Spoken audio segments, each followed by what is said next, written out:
Assalamualaikum warahmatullahi wabarakatuh. Perkenalkan saya Devi Permatasari dari kelas SI 19B dengan NIM 2019320048, jurusan Sistem Informasi Fakultas Informatika Universitas Minahasa. Saya di sini akan mempresentasikan mengenai tugas saya yang berjudul Sistem Informasi Inventory berbasis web di CV Pesona Mitra Taman Perindo Bekasi. Di sini pertama-tama kita akan membahas mengenai bab 1 yang berisi latar belakang masalah, identifikasi masalah, batasan masalah, perumusan, tujuan, serta sistematika penulisan. Langsung saja ke bab 1, yaitu latar belakang masalah.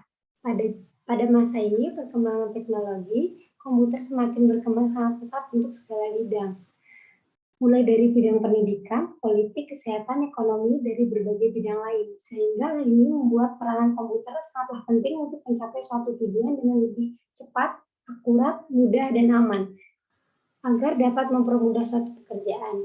Penerapan teknologi informasi pada suatu perusahaan sangatlah penting untuk menggerakkan perekonomian dan melancarkan pergerakan bisnis, supaya lebih maju dan mudah. Dengan tidak adanya peran teknologi informasi di suatu perusahaan, akan kurang maksimalnya hasil yang diharapkan. Waktu yang lama dan keakuratan data yang diproses kurang tepat. Di CV Pesona Mitra Tama Elektrindo adalah perusahaan yang bergerak di bidang manufaktur yang menjual produk-produk tipe AC. CV ini berlokasi di Jalan Raya Parpostal nomor 111, Jati Asih, Bekasi, Jawa Barat. Di dalam CV Pesona Mitra Tama Elektrindo Bekasi, sistem inventory yang sedang berjalan adalah proses pencatatan data barang masuk, data keluar, serta membuat laporan masih bersifat manual yang hanya menggunakan catatan lembaran kertas saja.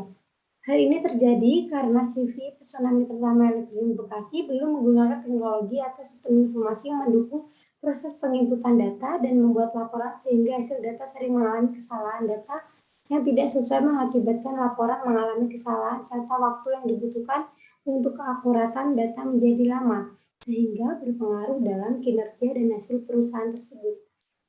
Perusahaan tersebut mengalami keterlambatan barang yang dipasarkan untuk para customer atau konsumen. Pemanfaatan teknologi atau sistem informasi berbasis desktop dapat digunakan untuk meningkatkan dan menunjang aktivitas perusahaan dalam penginputan data barang masuk, keluar, serta pembuatan laporan. Adapun sistem yang akan dibuat yaitu dengan menggunakan bahasa pemrograman PHP, di mana aplikasi ini lebih mudah penggunaannya dan berbasis web, serta menggunakan database MySQL. Berdasarkan latar belakang, maka dilakukanlah penelitian di CV Pesona Mitra Tama Elektrindo Bekasi bidang inventory stok dan membuat skripsi tugas akhir, yaitu dengan judul Sistem Informasi Inventory berbasis web di CV Pesona Mitra Tama Elektrindo Bekasi. Untuk membahas 1.2 mengenai identifikasi masalah, saya ada 2 identifikasi masalah, yaitu satu, dibutuhkannya sistem informasi ini untuk input keluar barang masuk dengan tanggal yang lebih akurat sesuai pengeluaran dan masukan yang berbasis website. Membantu input data and stok beserta supplier lebih terkomputerisasi atau terkontrol barang keluar dan masuk. 1.3 membahas tentang batasan masalah. Dengan melihat permasalahan-permasalahan yang ada, maka dibuatlah batasan masalah. Ada 4 batasan masalah, yakni 1, pengelolaan data barang masuk dan keluar, 2, membuat laporan barang masuk dan barang keluar, 3, dibuatnya atas kebutuhan CV Pesona Mitra Tama Elektrindo atas sistem inventory yang berbasis website, 4, penggunaan tugas pada skripsi ini menggunakan metode bahasa pemrograman PHP serta penggunaan data MySQL. 1.4 membahas tentang perumusan masalah. Berdasarkan dari latar belakang, maka dibuatlah perumusan masalah. Terdiri dari 2 perumusan masalah, yakni bagaimana sistem informasi data stok barang unitasi berbasis web dibutuhkan dalam perusahaan ini. 2, bagaimana merubah pengisian data bagian gudang informasi yang lebih terkomputerisasi. 1.5 membahas tujuan dan manfaat. Tujuan dan manfaat penelitian ini adalah 1, dalam hal ini sistem inventory berbasis web secara sistematis dapat terarah sehingga digunakan oleh CV Pesona Mitra Tama Elektrindo Bekasi supaya dapat mengatasi kelemahan sistem yang dicatat secara manual. 2, dengan adanya sistem inventory berbasis web ini diharapkan dapat mempercepat kinerja produktivitas, keakuratan data, akan data stok unit AC di CV personal terutama Elektrindo. 3. Memperbarui sistem yang telah digunakan sebelumnya, yakni sistem manual unit usaha menjadi suatu sistem informasi inventory berbasis web menggunakan PHP serta menguji kelayak sistem yang baru yang dibuat. 1.6 membahas tentang sistematika penulisan. Adapun sistematika penulisan tugas akhir ini yakni bab 1. Pada bab ini menjelaskan tentang latar belakang, identifikasi masalah, batasan masalah, perumusan masalah, tujuan dan manfaat, serta sistematika penulisan. Bab 2 menjelaskan tentang tujuan pustaka. Pada bab ini menjelaskan tentang semua teori yang mendukung, yang termasuk di dalamnya alur kerja program pada sistem informasi. Bab 3, metodologi penelitian. Pada bab ini berisi metodologi penelitian yang mencakup kerangka kerja, gambaran umum perusahaan CV personal mitra utama Elektrindo Bekasi. Hasil dan pembahasan dibahas pada bab 4. Membahas tentang pembuatan sistem inventory berbasis web pada perusahaan dan menjelaskan tentang bagaimana tampilan dari sistem informasi berbasis desktop. Kesimpulan dan saran terdapat pada bab 5. Pada bab ini berisi tentang kesimpulan dan saran dan hasil penelitian skripsi yang telah disusun. Untuk bab 2, landasan teori. Langsung saja ke bab 2. Di sini ada konsep dasar sistem. Dalam suatu konsep dasar sistem akan lebih detail tentang konsep dari sistem, mulai dari pengertian sistem menurut beberapa para ahli, serta terdapat beberapa komponen merupakan bagian dari elemen dari sebuah sistem. 2.1.1 membahas tentang sistem. Kita singkat saja, untuk pengertian sistem ialah suatu sistem bersifat dinamis dan tidak statis. Hal ini mengindikasikan bahwa suatu sistem akan berubah dari bentuk yang paling sederhana menuju bentuk yang sempurna. Untuk elemen sistem, kita ada menurut Andri Kristianto 2008, pada halaman 2 menjelaskan elemen yang terdapat dalam sistem meliputi tujuan sistem, batasan sistem, kontrol, input, proses, output, dan umpan balik. Berikut adalah gambar-gambar dari elemen sistem. Tujuan, batasan, kontrol sistem akan berpengaruh pada input, proses, dan output. 2.1.3 kita membahas tentang karakteristik sistem. Karakteristik sistem menurut Edi Sutanto 2003 yaitu sebagai berikut. Ada 3 komponen, yakni ada 3 karakteristik, yakni komponen disebut dengan komponen atau komponen, kedua batas atau boundary, ketiga ada lingkungan atau environment, dan keempat ada penghubungan antarmuka atau interface, kelima ada masukan input, keenam ada pengelolaan processing, 7 ada keluaran output, sasaran objektivitas tujuan goal, 9 ada umpan balik atau feedback. Kemudian ada konsep dan dasar informasi. Informasi menjadi suatu hal yang sangat berperan penting dan tidak dapat terpisah oleh baik individu maupun organisasi. 2.21 menjelaskan tentang informasi menurut beberapa para pakar, yakni informasi adalah data yang telah diolah menjadi suatu bentuk yang penting bagi si penerima dan mempunyai nilai yang nyata yang dapat dirasakan dalam keputusan yang sekarang atau keputusan yang akan datang. Lanjut, kualitas informasi, yakni kualitas informasi pada umumnya sebagai suatu konsep yang multidimensi menurut klien 2001 dengan berbagai karakteristik yang melekat bergantung pada sudut pandang filosofi autor.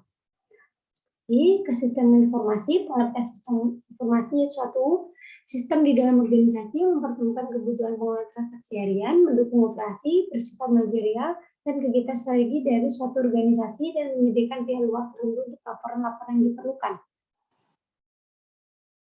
Pengertian persediaan. Menurut Sugiyama 2013, inventarisasi aset adalah serangkaian kegiatan untuk melakukan pendataan, pencatatan, pelaporan hasil pendataan aset, dan mendokumentasikannya, baik aset berwujud maupun aset tidak berwujud pada suatu waktu tertentu. Kemudian ada metodologi pencatatan persediaan. Di sini dibagi menjadi 2. Yaitu sistem periodik dan sistem permanen. Kemudian kita langsung ke metode penelitian persediaan, dibagi menjadi 3, metode rata-rata, moving average, kedua metode FIFO, ketiga metode LIFO. Kemudian kita lanjut ke metode penetapan harga. Di sini penetapan harga dibagi menjadi 2, penetapan harga berdasarkan biaya dan penetapan harga berdasarkan harga persaingan atau kompetitor. Dibagi menjadi 3. Dan yang ketiga, penetapan harga berdasarkan permintaan. Kemudian ada pengertian PHP.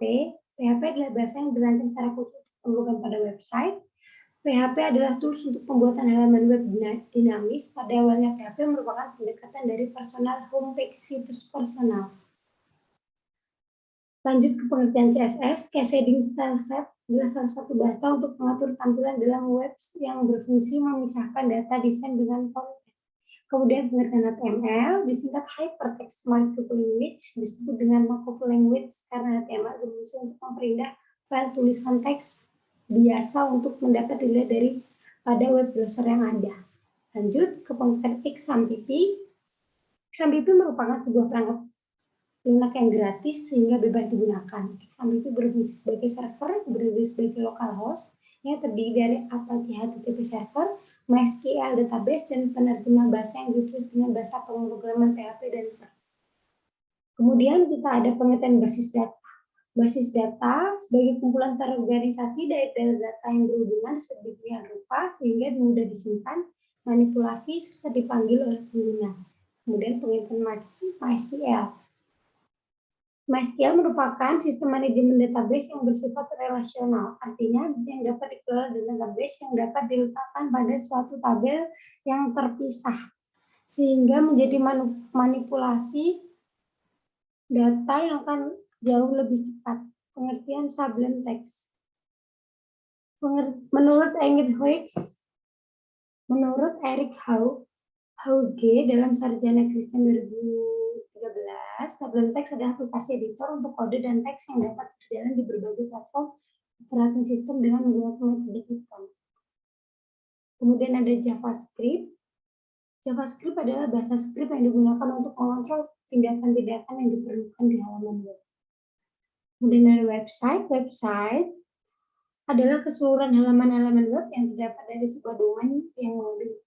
Kemudian ada konteks diagram. Konteks diagram adalah gambaran umum tentang suatu sistem yang terdapat dalam suatu organisasi yang memperlihatkan batasan boundary sistem, adanya interaksi antara external entity dengan suatu sistem dan informasi secara umum. Aliran sistem informasi. Di sini dapat diketahui apakah semua fasilitas masih layak dipakai atau tidak, masih manual ataukah terkomputerisasi. Di sini ada beberapa simbol aliran sistem informasi. Kemudian kita lanjut ke data flow diagram atau DFD.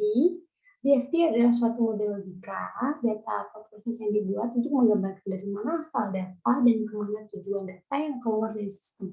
Di mana data tersimpan, proses apa yang menghasilkan data tersebut, dan interaksi antara data tersimpan dan proses yang dikenal data. Kemudian ada IR. Menurut Utomo 2002 dalam jurnal Layer dan Agus Setiawangi ISN 1412-5609, IRD adalah suatu diagram yang digunakan untuk memodelkan struktur data dan hubungan antar data. Berikut adalah simbol-simbol IRD. Sekian presentasi mengenai jurnal saya. Apabila saya kurang, mohon maaf. Assalamualaikum warahmatullahi wabarakatuh.